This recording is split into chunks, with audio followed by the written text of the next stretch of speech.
നമ്മൾ എന്ത് റിപ്പീറ്റഡ് ആയിട്ട് കാണുന്നുവോ, കേൾക്കുന്നുവോ, അല്ലെങ്കിൽ പഞ്ചേന്ദ്രിയങ്ങളിലൂടെ നമ്മുടെ ഉള്ളിലേക്ക് കടന്നു പോകുന്നുവോ, അതെല്ലാം ഓരോ മെസ്സേജുകളായിട്ട് നമ്മുടെ മനസ്സിനുള്ളിൽ സ്റ്റോർ ചെയ്യുന്നുണ്ട്. അതേപോലെ തന്നെ വളരെ തീവ്രമായിട്ടുള്ള ഒരു വൈകാരികമായ ഒരു എക്സ്പീരിയൻസ് നമുക്കുണ്ടെങ്കിൽ, അത്തരത്തിലുള്ള ഒരു അനുഭവം, അത് ചിലപ്പോൾ നല്ല വിഷമമുള്ളതായിരിക്കാം, അല്ലെങ്കിൽ നല്ല സന്തോഷം തന്നതായിരിക്കാം, വട്ട് എവർ ഇറ്റ് ഈസ്, അതും നമ്മളുടെ മനസ്സിനുള്ളിൽ സ്റ്റോർ ചെയ്യപ്പെടും. ഇത് ലോങ് ടേമിൽ സ്റ്റോർ ചെയ്യുന്ന സബ് കോൺഷ്യസ് മൈൻഡിലാണ്. ആ സ്റ്റോർ ചെയ്യപ്പെടുന്നത് അങ്ങനത്തെ ഒരുപാട് എക്സ്പീരിയൻസുകളിലും നമ്മൾ ഒരു മീനിങ് ഉണ്ടാക്കിയത്. ഇതിങ്ങനെയാണ് ചെയ്യേണ്ടത്, അല്ലെങ്കിൽ ഇതിങ്ങനെയാണ് കാണേണ്ടത്, വ്യക്തികളെ എങ്ങനെ വിശ്വസിക്കാം, അല്ലെങ്കിൽ വ്യക്തികളെ വിശ്വസിക്കാൻ പാടില്ല, അല്ലെങ്കിൽ ഞാൻ ഇങ്ങനെയാണ് ആൾക്കാരുടെ പെരുമാറുന്നത്. ഓരോ അനുഭവങ്ങളിൽ നിന്ന് ഇങ്ങനെ കുറെ നിയമങ്ങളുണ്ടാവും.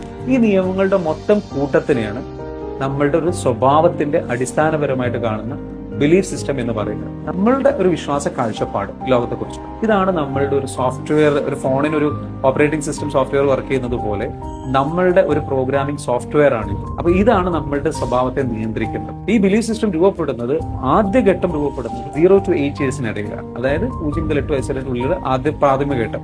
അത് കഴിഞ്ഞതിന് ശേഷം അത് അടിസ്ഥാനപ്പെടുത്തിയിട്ട്, അപ്പൊ ആ ഒരു പ്രാഥമിക ഘട്ടത്തിൽ നെഗറ്റീവായിട്ടുള്ളൊരു രീതിയിലാണ് കാഴ്ചപ്പാട് പോയിട്ടുള്ളത് എങ്കിൽ അവിടെ നിന്ന് അങ്ങോട്ട് കംപ്ലീറ്റ്ലി എന്തായിരിക്കും, ഏത് കാര്യങ്ങളെയും കാണുന്നതും പൊതുവെ നെഗറ്റീവിൽ എടുത്തെന്ന് വരും.